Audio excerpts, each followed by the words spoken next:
नमस्कार दोस्तों, C TET गणित पेडागॉजी के रिवीजन की क्लास में ये आपकी चौथी क्लास है। 3 क्लास हो चुकी है जिनमें कि 15-15 प्रश्न आपके साथ डिस्कस किए जा रहे हैं और एक प्रकार से ये आपका रिवीजन है।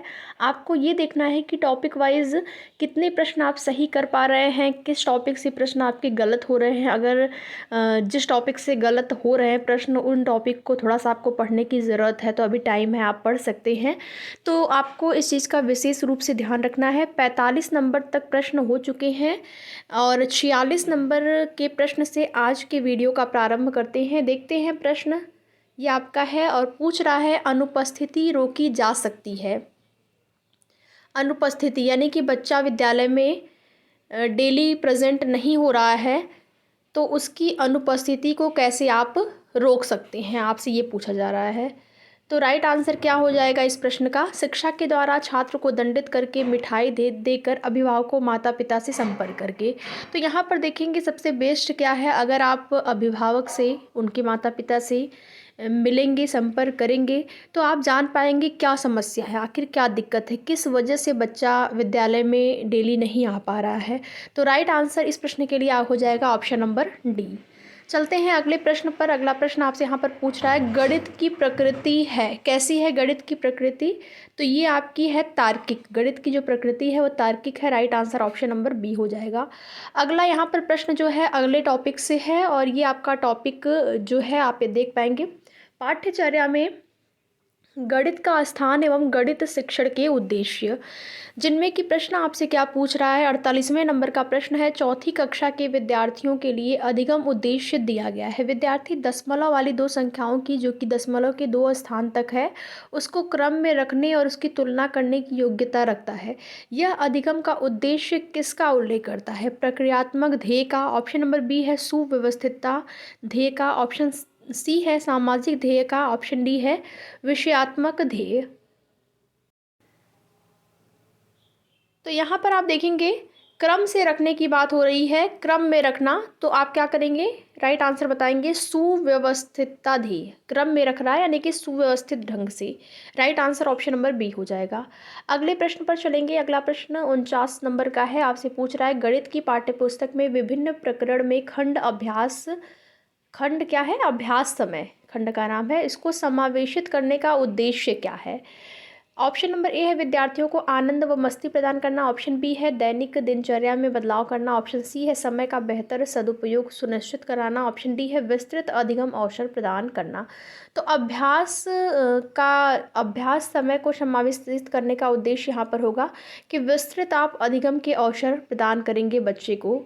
जब आप विस्तृत अधिगम के अवसर प्रदान करेंगे तो बच्चा जो है बेहतर सीखता है और जल्दी सीखता है। Right answer option number D हो जाएगा। अगला प्रश्न यहाँ पर देखेंगे, प्रश्न आपसे पूछ रहा है राष्ट्रीय पाठ्यचर्या की रूपरेखा एनसीएफ 2005 के अनुसार प्राथमिक स्तर पर गणित शिक्षण का उद्देश्य निम्नलिखित में से कौन सा नहीं है? नहीं है आपको बताना है। ऑप्शन नंबर ए है गणित में उच्चतर और अमूर्त पढ़ाई की तैयारी करना, ऑप्शन बी है गणित को बच्चे की ज़िंदगी के अनुभव का भाग बनाना।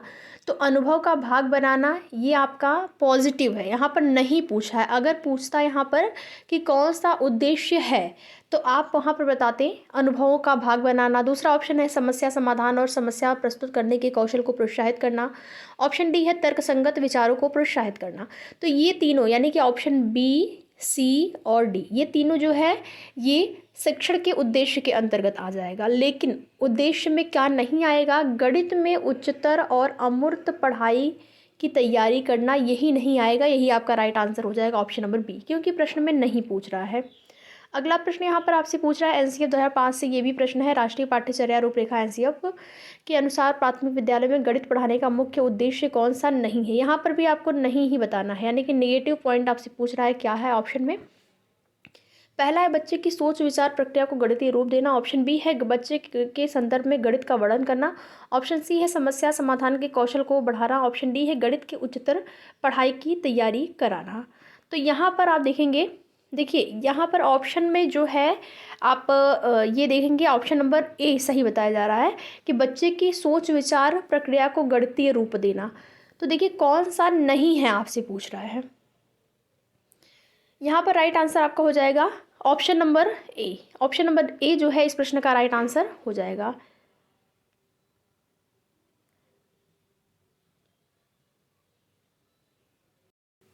सॉरी, यहाँ पर देखिए ए नहीं होगा, ठीक है। ए जो है वो अगर यहाँ पर उद्देश्य कौन सा है पूछा होता तो आपका ए होता, लेकिन ए नहीं होगा क्योंकि पूछ रहा है कौन सा उद्देश्य नहीं है। तो आपका जो ऑप्शन नंबर डी हो जाएगा ना, यही उद्देश्य नहीं है। ये ऑप्शन जो दिया गया है ये इसको आप कट कर दीजिएगा, इस पर आपको ध्यान नहीं रखना है। ध्यान आपको इस चीज़ का देना है कि अगर बच्चे की सोच विचार प्रक्रिया को गणितीय रूप देना जो है ये गणित पढ़ाने का उद्देश्य होगा। बच्चे के संदर्भ में गणित का वर्णन करना, समस्या समाधान के कौशल को बढ़ाना, ये सभी होगा। लेकिन क्या नहीं होगा उद्देश्य, तो गणित की उच्चतर पढ़ाई की तैयारी करना, ये उद्देश्य नहीं होगा। Right answer option number D हो जाएगा इस प्रश्न के लिए। अगले प्रश्न पर चलेंगे। प्रश्न है राष्ट्रीय पाठ्यचर्या रूपरेखा 2005 सिफारिश करता है कि प्राथमिक स्तर पर गणित की शिक्षा का केंद्र होना चाहिए। क्या होना चाहिए? ऑप्शन नंबर ए है उच्चतर गणित के लिए तैयारी। ऑप्शन बी है गणित के अमूर्त विचार जानना। अगले ऑप्शन पे चलते हैं। अगला ऑप्शन यहाँ पर आप देखेंगे, आपसे पूछ रहा है, कह रहा है कक्ष में की गई पढ़ाई को विद्यार्थियों के दैनिक जिंदगी से जोड़ने में सहायक है। ऑप्शन नंबर डी है बच्चों को गणित की शिक्षा में अंतर्राष्ट्रीय मापदंड अर्जित करने में सहायक है। तो दैनिक जीवन में जोड़ने की जहाँ बात होगी वही आपका पॉजिटिव पॉइंट हो जाएगा, इसी को आप कर देंगे right answer option number C को। अगला प्रश्न है, प्रश्न यहाँ पर आप देखेंगे निम्नलिखित में से कौन सा प्राथमिक स्तर पर गणित शिक्षण की पाठ्यचर्या अपेक्षाओं के साथ मेल नहीं खाता है? कौन सा मेल नहीं खाता है आपको बताना है। ऑप्शन नंबर ए है भिन्न को पूर्ण के अंश के रूप में प्रदर्शित करना तथा सरल भिन्नों को व्यवस्थित करना। ऑप्शन बी है वर्गीकृत आंकड़ों के निरूपण का विश्लेषण करना तथा निष्कर्ष निकालना। ऑप्शन सी है दैनिक जीवन की तार्किक कार्यप्रणाली तथा गणितीय सोच के बीच संयोजन का विकास। ऑप्शन डी है मानक परिकलन प्रणाली से संख्या संबंधी संक्रियाओं के करने में भाषा और प्रतीक चिन्हों का विकास। तो कौन सा यहाँ पर मेल नहीं खाता है आपको बताना है। आपका वर्गीकृत आंकड़ों के निरूपण का विश्लेषण करना और निष्कर्ष निकालना ये मेल नहीं खाएगा। बाकी जो ऑप्शन ए है, सी है, डी जो है वो आपका प्राथमिक स्तर पर गणित की शिक्षण की पाठ्यचर्या अपेक्षाओं के साथ मेल खाएगा। Right answer option number B कर देंगे। अगला प्रश्न यहाँ पर देखेंगे, प्रश्न नंबर 54 है राष्ट्रीय पाठ्यचर्या रूपरेखा 2005 के अनुसार विद्यालयों में गणित शिक्षण का संकीर्ण उद्देश्य क्या है? संकीर्ण उद्देश्य आपसे पूछ रहा है। ऑप्शन नंबर ए है रैखिक बीजगणित से संबंधित दैनिक जीवन की समस्याओं की शिक्षा। तो ये तो आपका संकीर्ण नहीं बल्कि विस्तृत उद्देश्य के अंतर्गत आएगा, ठीक है। पहला जो है संकीर्ण नहीं आएगा। ऑप्शन नंबर बी है संख्यात्मक कौशल का विकास। तो केवल अगर संख्यात्मक कौशल की विकास होगी तो ये आपका संकीर्ण के अंतर्गत आ जाएगा, यानी कि right answer option number B हो जाएगा। अगला प्रश्न यहाँ पर देखते हैं। प्रश्न, एक शिक्षक कक्षा 3 में निम्नलिखित कार्डों का वितरण करता है और बच्चों को समान आकृतियों का मिलान करने के लिए कहता है। ये कार्ड यहाँ पर दिए गए हैं और इनको मिलाने के लिए कह रहा है, ठीक है। इस चित्र को आप देखेंगे, फिर पूछ क्या रहा है कि इस खेल का उद्देश्य क्या हो सकता है। इस खेल का उद्देश्य आपको बताना है। ऑप्शन नंबर ए विभिन्न अभिविन्यास में समान आकृतियों की पहचान करने में बच्चों की मदद करना।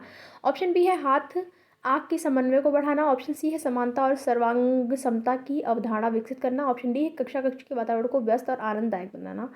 तो यहाँ पर जो है मुख्य रूप से उद्देश्य क्या होगा, विभिन्न अलग अलग अभिविन्यास में समान आकृतियों की पहचान करने में बच्चों की मदद करना, यही आपका राइट आंसर हो जाएगा ऑप्शन नंबर ए। अगला प्रश्न देखेंगे, राष्ट्रीय पाठ्यचर्या की रूपरेखा 2005 के अनुसार प्राथमिक स्तर पर संख्याओं और उन पर संक्रियाओं मात्राओं का मापन आदि का शिक्षण क्या कहलाता है। ऑप्शन नंबर ए है गणित शिक्षण के उच्च उद्देश्य को पूरा करता है। ऑप्शन बी है बच्चे की चिंतन प्रक्रिया के गणितीकरण के उद्देश्य को पूरा करता है। ऑप्शन सी है महत्वपूर्ण गणित शिक्षण के उद्देश्य को पूरा करता है। ऑप्शन डी है गणित शिक्षण के संकीर्ण उद्देश्य को पूरा करता है। तो यहाँ पर आप देखेंगे क्या पूछ रहा है, संख्याओं और उन पर संक्रियाओं मात्राओं का मापन, केवल मापन की बात हो रही है तो ये आपका क्या करेगा कि संकीर्ण उद्देश्य को पूरा कर रहा है, गणित शिक्षण के संकीर्ण उद्देश्य को ये पूरा कर रहा है। Right answer option number D हो जाएगा। अगला प्रश्न यहाँ पर देखेंगे, हस्तपरक प्रतिमान, स्थिर चित्र, लिखित प्रतीक, मौखिक और लिखित भाषा, वास्तविक संसार की स्थितियाँ अथवा संदर्भ को दर्शाने के 5 तरीके हैं। ये क्या, किस चीज़ को दर्शाने के 5 तरीके हैं, तो ये आपका गणितीय चिंतन और विचार, गणितीय चिंतन और विचार को दर्शाने के 5 तरीके कौन कौन से हैं, हस्तपरक प्रतिमान, स्थिर चित्र, लिखित प्रतीक, मौखिक और लिखित भाषा, वास्तविक संसार की स्थितियाँ और संदर्भ। Right answer option number D हो जाएगा। अगला प्रश्न है, राष्ट्रीय पाठ्यचर्या के रूपरेखा 2005 में उल्लिखित गणित की लंबी प्रकृति संकेत करती है, किसकी ओर संकेत करती है। ऑप्शन नंबर ए है चुनौतीपूर्ण समस्याओं को हल करना।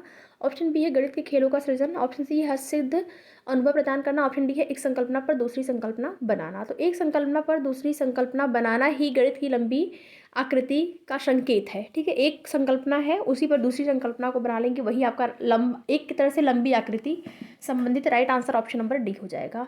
चलते हैं अगले प्रश्न पर। अगला प्रश्न आपसे यहाँ पर पूछ रहा है कक्षा दो में व्यकलन यानी कि घटाना के प्रचलन की व्याख्या करने के पश्चात शिक्षक ने श्यामपट्ट पर नीचे दिए गए चित्र खींचे और बच्चे से रिक्त वृत्तों को भरने के लिए कहा। इस प्रकार से खींचा गया शिक्षक के द्वारा व्यकलन यानी माइनस पढ़ाने के लिए। फिर उसके बाद इस प्रकार के रिक्त भरने को के लिए वृत्तों को भरने के लिए बच्चे से कहा गया। आगे प्रश्न में आपसे पूछ रहा है यहाँ पर इस अभ्यास का उद्देश्य क्या होगा, आपको बताना है। ये जो अभ्यास दिया गया है इसका उद्देश्य क्या होगा। तो ऑप्शन नंबर यहाँ पर देखेंगे, ए है संकलन और व्यकलन की कुशलता को प्रबल बनाना। ऑप्शन बी है संकलित मूल्यांकन। ऑप्शन सी है छात्रों के लिए मज़ेदार क्रियाकलाप की व्यवस्था करना। ऑप्शन डी है मस्तिष्क का गणितीकरण। तो इस प्रकार से यहाँ पर देखेंगे माइनस और प्लस के सिंबल दिए गए हैं, तो इससे क्या होगा, संकलन और व्यकलन की कुशलता को प्रबल करना। Right answer option number A हो जाएगा। इस प्रकार से आप देखेंगे 60 प्रश्न आपके कंप्लीट हो चुके हैं। 15-15 प्रश्न के 4 क्लास आपको मिल चुके हैं। कितने प्रश्न आपके सही हो रहे हैं आप लोग कमेंट करके ज़रूर बताइएगा। कौन सा प्रश्न सही नहीं हो पा रहा है किस टॉपिक का, ये भी आप बता सकते हैं। तो उम्मीद करते हैं क्लास आपके लिए सहायक होगी, आपका रिवीजन अच्छे से हो रहा होगा। वीडियो में लास्ट तक बने रहने के लिए आप सभी का बहुत बहुत धन्यवाद।